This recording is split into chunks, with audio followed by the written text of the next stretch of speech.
여러분 사랑하고 축복합니다. 지난 3일도 잘 지내셨나요? 오늘 말씀은 다니엘서 8장 전체의 말씀입니다. 그중 우리가 다 읽을 건 아니고요. 15절에서 27절까지 읽도록 하겠습니다.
다니엘서 8장은 다니엘서 7장과 연결이 되어져 있습니다.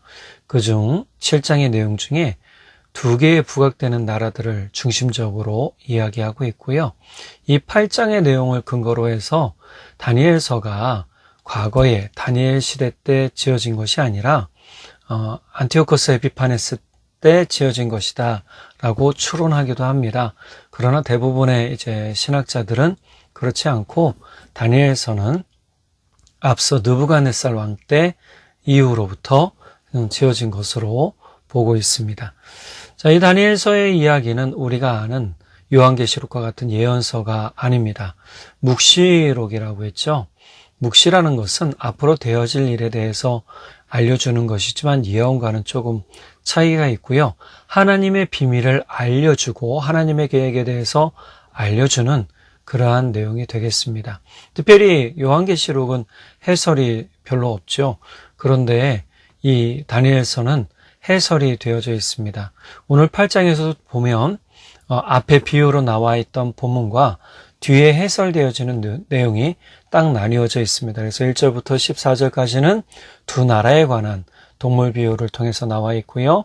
그 다음에 15절부터 27절까지는 하나님의 해설이 나오게 됩니다. 8장 1절부터 보면 다니엘이 어디에 있었는가라는 것이죠. 먼저는 역사적으로 보면 벨사살 왕 3년이라고 나옵니다. 벨사살 왕이 왕이 된 지 3년째에 이 환상을 보았다라고 했고요. 2절에 보면 환상 중에 이 다니엘이 엘람 수산성에 있었다. 엘람의 수산궁은 굉장히 유명했던 것 같습니다. 실제로 1930년대 고고학적 발견에 의한다면 이 엘람 수산궁은 굉장히 화려했고 대지가 2,000평의 높이가 약 15m 정도의 그러한 성으로 이루어져 있었고 벽에도 보면 화려한 조각들과 또 많은 여러 가지 금은보화들이 박혀 있었다라고 이제 나오기도 합니다.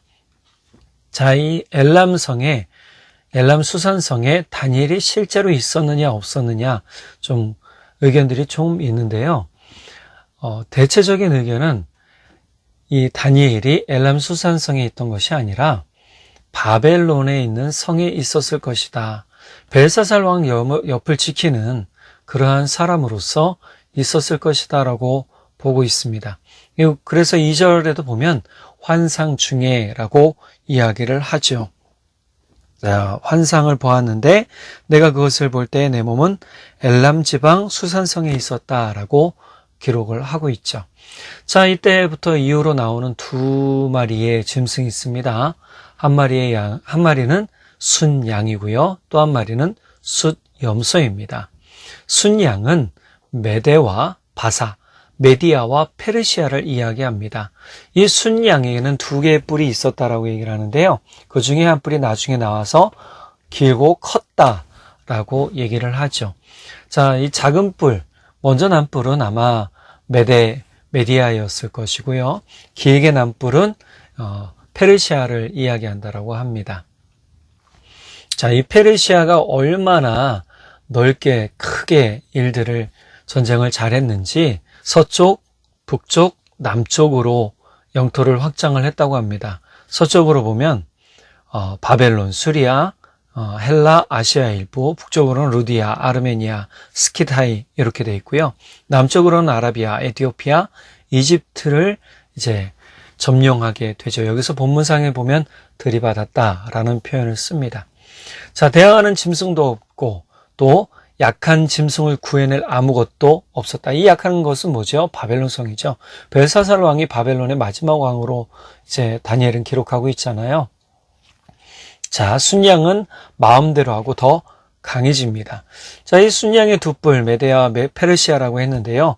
그 중에 긴 뿔이 페르시아, 나중에 메데를 점령하고 더욱 강성해지는 페르시아를 이야기합니다. 다리오 왕 이후에 크세르세스라고 하는 유명한 왕이 서게 되는데요. 그게 페르시아의 왕이죠. 페르시아의 왕 크세르세스는 헬라어 이름입니다.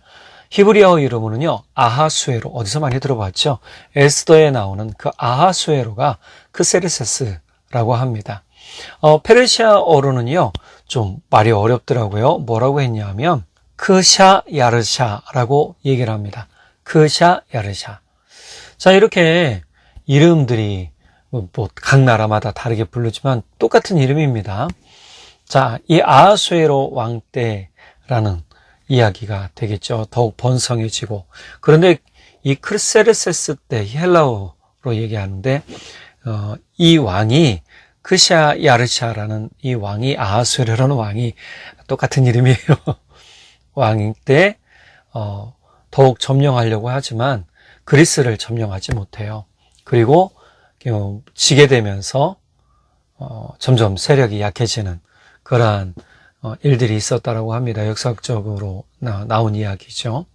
우리가 이 크세르세스의 이야기를 영화로 잘 만든 게 영화 300, 스파르탄! 하고 외쳤던 영화의 내용 중에 바로 이 크세르세스가 등장을 하죠. 본문으로 돌아갈게요. 자, 그 다음에 등장하는 동물이 있습니다. 바로 순염소입니다. 순염소는요, 눈 사이에 큰 뿔, 이 미간 사이에 큰 뿔이 있다라고 나옵니다. 이 큰 뿔이 누구냐라고 했을 때 알렉산더 대왕이다라고 대부분의 역사학자는 이야기하고 있습니다. 자, 이 알렉산더가 먼저 이 모든 영토를 다 한 거냐? 그건 아니고요. 알렉산더의 아버지 필립. 알렉산더는 헬라 사람이죠. 그리스 사람입니다. 그래서 이 필립이 먼저 정복 전쟁을 시작하고 세력을 넓혀가던 중에 병들어 죽게 돼요. 그리고 아들 알렉산더가 왕위를 이어받고 더욱 힘있게 빠르게 모든 세력들을 땅을 점령해 나가죠. 그래서 오늘 본문에 보면 뭐라고 얘기하냐면 온 지면에 두루 다니되 땅에 닿지 아니했다. 뭐가 땅에 닿지 않죠? 발의 땅이 닿지 않을 정도로 빠르게 점령했다. 그래서 실제로 알렉산더 시대에 이 3년 동안에 점령한 땅들이 엄청나다고 합니다. 그러니까 엄청난 땅들을 점령을 하고 진짜 너무 거대해서 여러 분봉왕을, 옛날에도 그랬지만 분봉왕을 두고 이제 모든 나라들을 통치를 하는 걸 볼 수 있게 되죠. 자, 이 순양의 뿔이 부러지고 난 다음에 4개의 뿔이 나오는데 그 중에 하나가 작은 뿔이 나와요. 그게 이제 9절 이후로 나오는 안티오커스 에피파네스를 비유한 것이다 라고 얘기를 합니다. 근데 이 실제로 안티오커스 에피파네스라는 사람이 얼마나 잔인하고 악독했는지를 사실 다니엘서 8장 9절 이후로 쭉 나오고 있어요. 자, 그의 세력이 켜지고 힘이 굉장히 커지자 어떻게 되느냐? 하늘 군대에 미칠 만큼 커져서 그 군대와 별들 중에 몇을 땅에 떨어뜨리고 그것들을 짓밟고 또 스스로 높아져서 군대의 주제를 대적하며 그에게 매일 드리는 제사를 없애버렸고 그의 성소를 헐었으며 그의 악으로 말미암아 백성이 매일 드리는 제사가 넘긴 바 되었고 그것이 또 진리를 땅에 던지며 자의로 행하여 형통하였더라.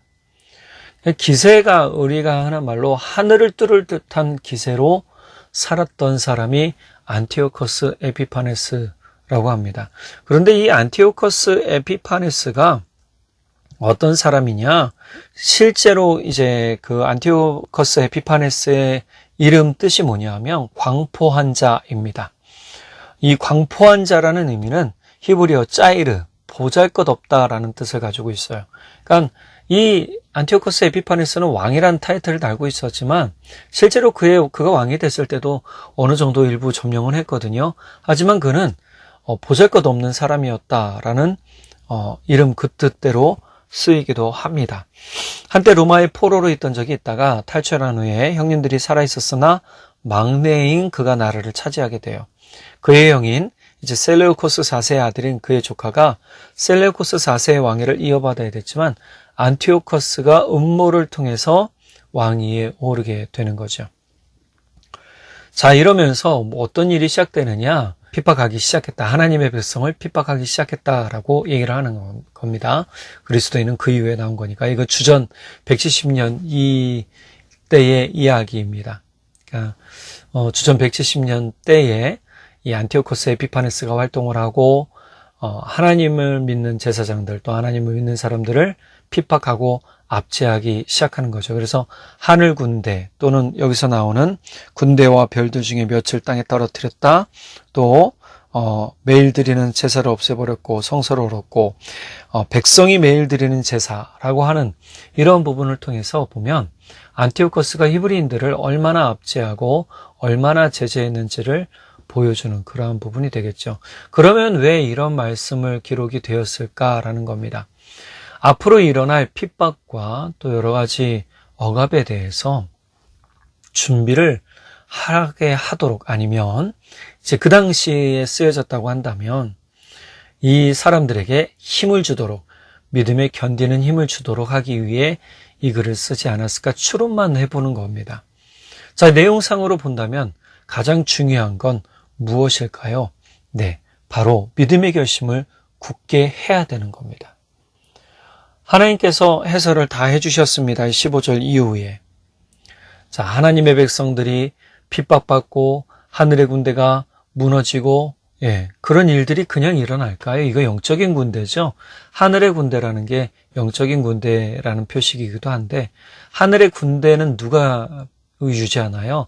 하늘의 백성들이 유지하죠. 그럼 이 하늘의 백성들을 오늘 본문상에서 보면 바로 하나님의 자녀들 이스라엘을 이야기하는 겁니다. 이스라엘이 매일 드리는 제사도 무너졌고요. 또 모든 어려운 일들이 생기게 됐고 핍박의 일들을 통해서 고난의 역사를 경험하게 되는 거죠. 바로 그때에 이 책이 가장 중요하게 알려주는 부분이 뭐냐면 믿음의 결심을 굳게 하라는 겁니다. 우리가 믿음 생활하면서 어려운 일들 안 당할 수도 있어요. 근데 유독 어려운 일을 당하시는 분들도 많아요. 귀한 간증들을 많이 듣는데 간증의 내용 중에 가장 감동되는 부분이 뭐죠? 핍박 가운데 복음이 전해지고 또 핍박을 했던 사람이 주께로 돌아오는 은혜에 대한 것이 가장 감동적인 내용이죠. 근데 그런 일이 많이 있을까요? 네, 솔직히 말씀드리면 많이 없을 수도 있습니다. 내 일이 아닐 수도 있어요. 대부분의 사람들이 왜 그렇게 경험하냐면 핍박이 오면 타협을 하기 때문에 그래요. 알았어. 내가 오늘은 안 가고 다음 주에 갈게. 내가 좀 양보하고 뭐 다음에 가지 뭐. 이러니까요. 진짜 핍박의 일들이 내겐 별로 없다라고 생각하는 거예요. 내 핍박은 언제 오냐? 내 믿음을 지킬 때 오는 거예요. 바로 이 이스라엘 백성들이 넘어지는 이유가 하나님의 믿음을 지켰기 때문이에요.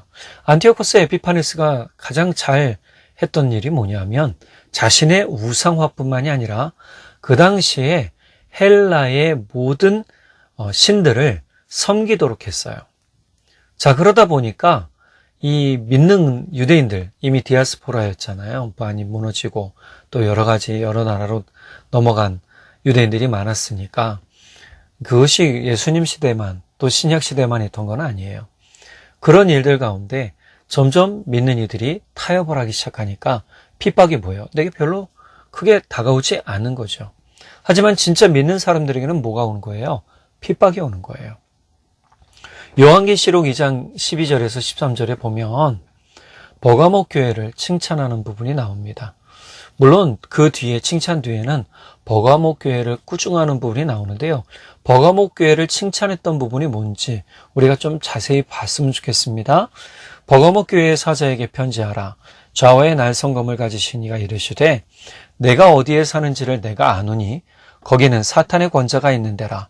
내가 내 이름을 굳게 잡아서 내 충성된 증인 안디바가 너희 가운데 곧 사탄이 사는 곳에서 죽임을 당할 때에도 나를 믿는 믿음을 저버리지 아니하였도다.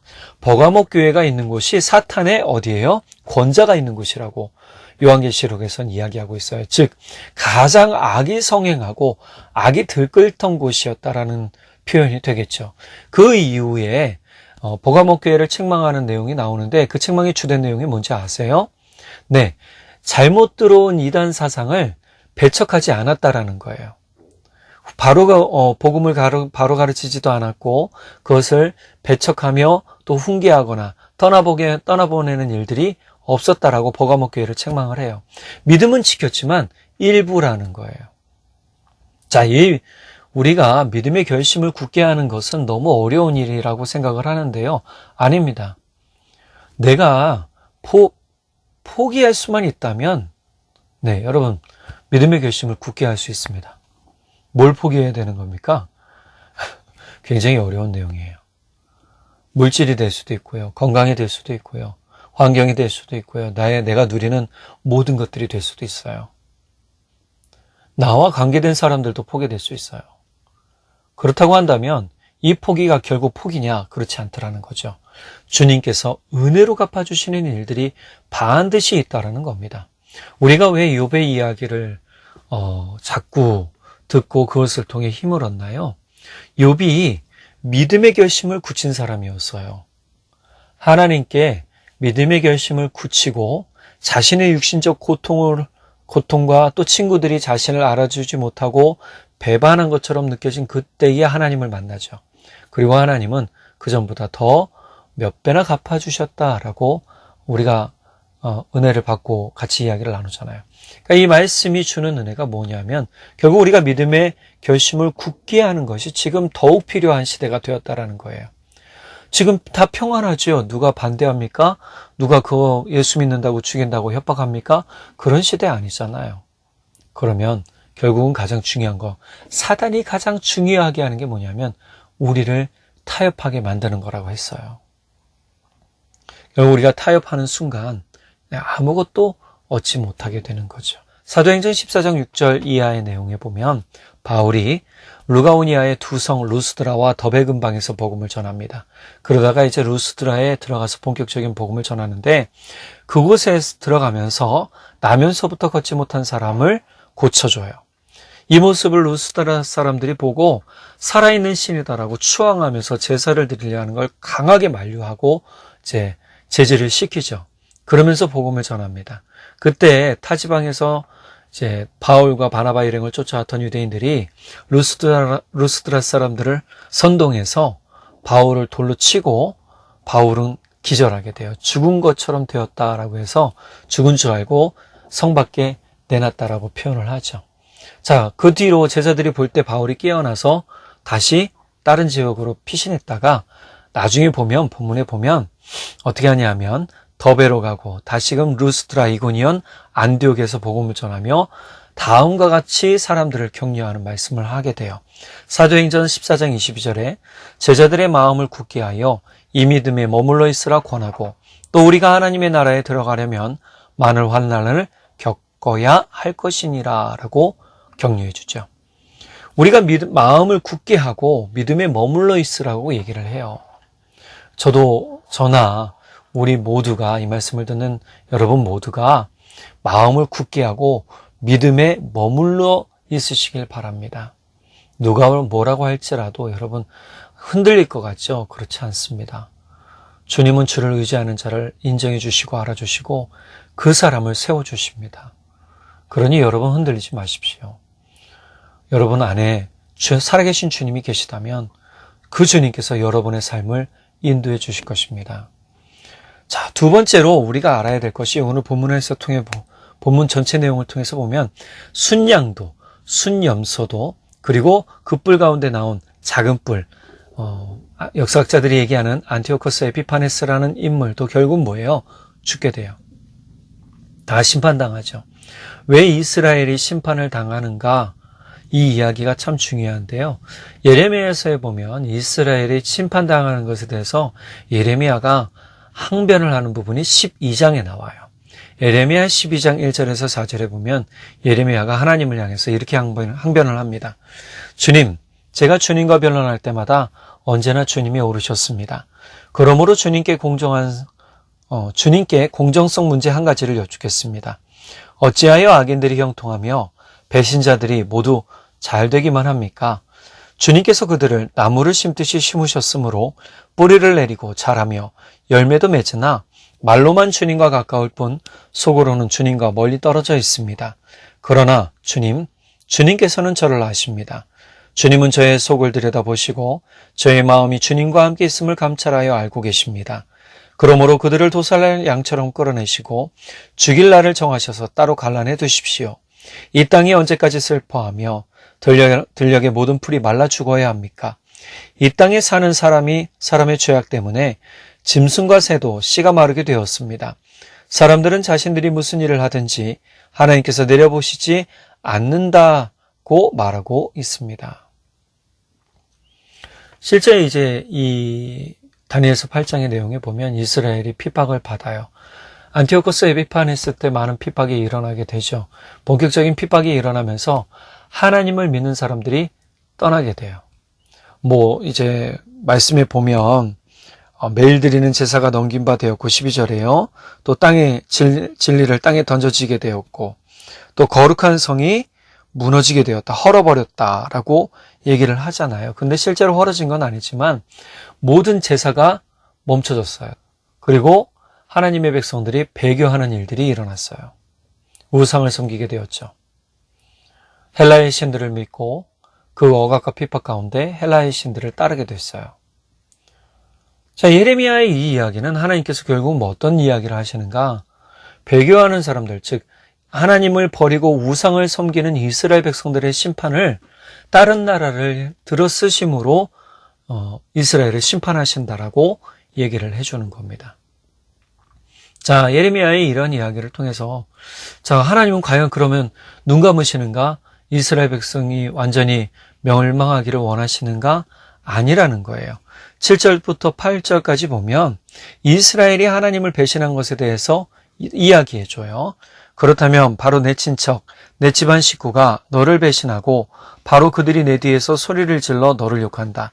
그러므로 그들이 너에게 다정하게 말을 걸어와도 너는 그들을 믿지 말아라. 나는 내 집을 버렸다. 내 소유로 택한 백성을 포기하였다. 내가 진정으로 사랑한 백성을 바로 그들의 원수에게 넘겨주었다. 내 소유로 택한 내 백성이 내게 반항하였다. 숲속의 사자처럼 내게 으르렁거리며 덤벼들었다. 이 안티오코스 에피파네스 때에 이스라엘 백성들이 하나님을 떠나고 하나님을 배교하는 일들이 일어나요. 실제 예수님 때도 그랬잖아요. 네, 배교하는 일들이 일어나죠. 떠나는 일들이 일어납니다. 초대교회 때도 그랬습니다. 힘들고 어려운 일이 생기면 진짜 믿는 이들과 또 가라지들이 드러나게 된다는 사실입니다. 하나님은 그런 부분을 매우 정확하게 이야기하세요. 무엇을 위한 것인가요? 네, 바로 악한 자의 형통에 낙심하지 말라는 거예요. 기세 등등하죠. 메디아와 페르시아, 다리오와 크세르세스, 그리고 고레스, 얼마나 힘있고 능력이 넘치는 왕들이에요. 기세가 등등해요. 속국들을 진짜 핍박하고 압제를 하죠. 알렉산더는 안 그랬을까요? 더 했죠. 이 안티오코스 에피파네스는 어땠습니까? 작은 뿔이라고 나오는 이 사람은 더욱더 하나님의 백성을 핍박했다라고 나옵니다. 심지어 매일 드리는 제사도 못 드리겠다라고 얘기를 하잖아요. 자, 이 이야기를 통해서 보면 악한 자들이 형통한 것 같아요. 그러나 악한 자들은 형통하지 않습니다. 예레미야 12장 14절에서 17절에 보면 하나님이 예레미야에게 약속의 말씀을 해주세요. 어떤 말씀이냐 하면 나 주가 말한다. 내가 내 백성 이스라엘에게 유선으로 준 땅을 침범한 모든 악한 이웃 백성을 두고 말한다. 내가 그 악한 백성들을 그들의 고향에서 쫓아내고 유다 백성을 그들 가운데서 구하여 내겠다. 그러나 내가 그들을 쫓아낸 다음에는 다시 그들을 불쌍히 여겨서 제 땅 제 고향으로 되돌려 보내겠다. 비록 그들이 내 백성에게 바알의 이름을 부르며 맹세하도록 가르쳤지만 그들이 내 백성의 도를 확실하게 배우고 내 이름을 부르며 주님의 살아계심을 두고 맹세하면 그들도 내 백성 가운데 들게 될 것이다.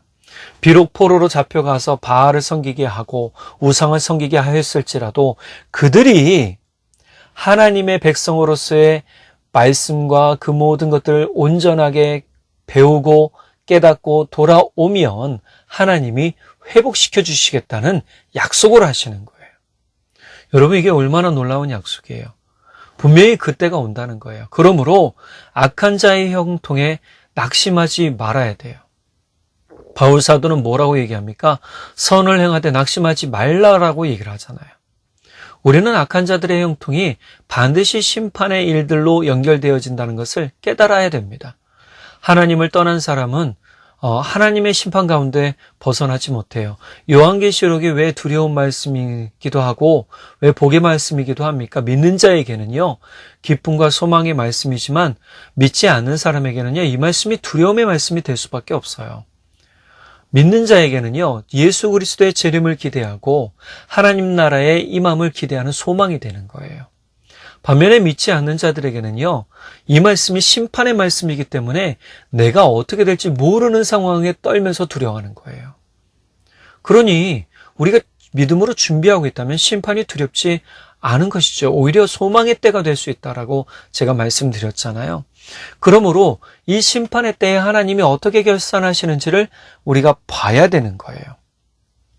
하나님은요, 이 환상을 반드시 이루시겠다라고 26절에 얘기하세요. 이미 말한 바 주야에 대한 환상은 확실하니 너는 그 환상을 간직하라. 이는 여러 날 후에 일임이라 하더라. 분명히 이루어진다는 거예요. 근데 이 날이 어떤 날이에요? 사실은 이스라엘 백성들에게는 심판의 날과 같은 날이죠. 그 이스라엘 백성들이 왜 심판받아요? 하나님을 바로 섬기지 않은 거죠. 그러니 하나님께서 이스라엘 백성을 심판하시겠다라고 얘기를 하는 거예요. 몽둥이 들어서 회초리 들어서 심판하시겠다라는 것이죠.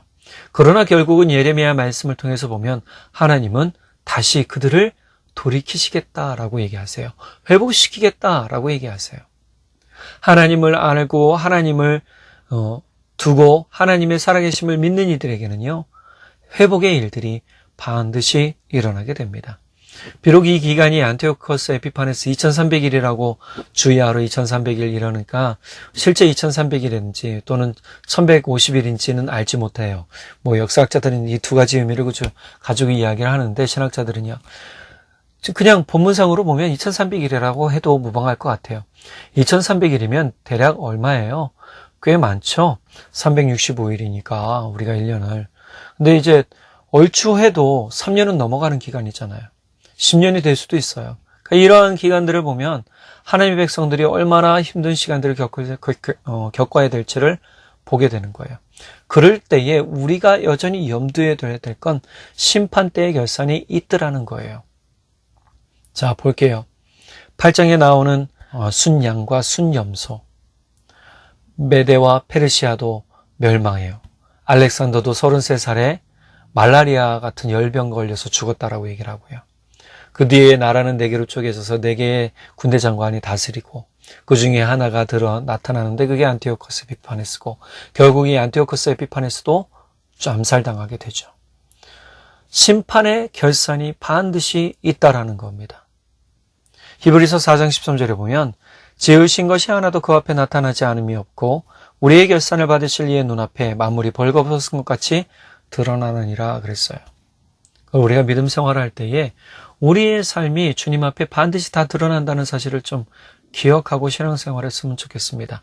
그렇다면 주님 앞에 우리가 부끄러움 없이 설 수 있는 믿음을 살도록 애쓰고 힘쓰겠죠. 세번역본에 보면 이렇게 해석이 되어 있더라고요. 하나님 앞에서는 아무 피조물도 숨겨진 것이 없고 모든 것이 그의 눈앞에 벌거숭이로 드러나 있습니다. 우리는 그의 앞에 모든 것을 드러내 놓아야 합니다. 우리는 믿음의 결심을 굳게 해야 되고 또 악한 자들의 형통을 보면서 낙심하지 말아야 되고 심판의 때에 결산이 있다는 것도 기억해야 됩니다. 다니엘서 8장의 전체 내용이 바로 그거예요. 악한 자들이 형통한 것 같죠? 결코 그렇지 않습니다. 그렇다고 해서 하나님의 백성이 무너지느냐? 아니요. 예레미야서를 통해서 알려주신 건 뭐죠?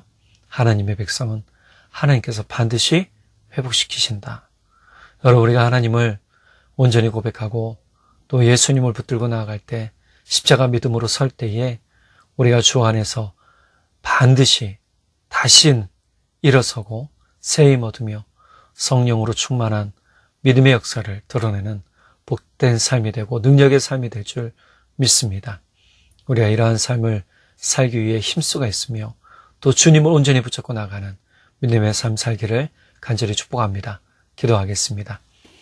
사랑의 하나님 아버지, 참 감사합니다. 오늘 다니엘서 8장의 이야기가 우리에게 너무나 중요합니다. 현대를 사는 사람들 여러 가지 조금만 힘들고 어려워도 낙심하고 좌절하기도 합니다. 우리가 죽음의 위협을 당하지는 않지만 실망하고 낙심하는 것이 도리어 마음의 짐이 되고 병이 될 때가 얼마나 많은지 모릅니다. 주님, 그럴 때 우리가 더욱더 주님 안에 주의 선하심을 믿고 일어서는 사람들 되게 하시고 우리 안에 여전히 살아계시며 능력으로 함께 하시는 하나님 믿고 나가 우리의 삶도 능력의 삶이 되고 온전히 주님의 살아계심을 고백하는 복의 삶이 되도록 성령 하나님 붙드시고 인도하여 주옵소서. 우리가 세상을 넉넉히 이기는 지혜를 얻도록 주님 기름 부어 주시옵소서. 믿고 감사드리며 우리 주님 예수 그리스도의 이름으로 기도드렸습니다. 아멘. 주일까지 여러분 승리하시고 주님과 함께 지혜로운 믿음의 승리하시는 여러분 되시기를 간절히 바랍니다. 사랑하고 축복합니다.